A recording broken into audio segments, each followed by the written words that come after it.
Hi, I'm John. Thanks for coming over for dinner. Going to do another Gordon Ramsay's Ramsay in 10 tonight with a chicken and butternut curry. So, let's get started. What was the highlight of your day? Well, that sounds great. For me, I received all my Taylor Swift merch and a VIP ticket ahead of the concert I'm going to in Edinburgh. So I've grated my butternut squash and going to pop this in the frying pan. Then we're going to chop up our onion and let's pop them in. And add some chilli in. I'm going to grate some ginger in. I'm going to add in the chicken. We're going to make a little well and cook it in the middle. Add in some salt and pepper, and I'm just going to cook it a minute, then turn it, and then we're going to add in our coconut milk. I'm going to add in some chopped tomatoes and some garam masala for the chicken and for some coconut milk. And finally the peas.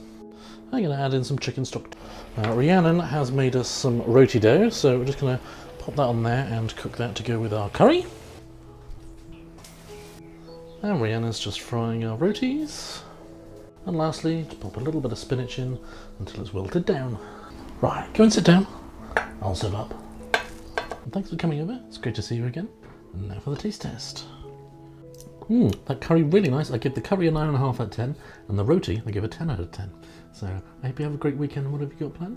And I'll see you again soon.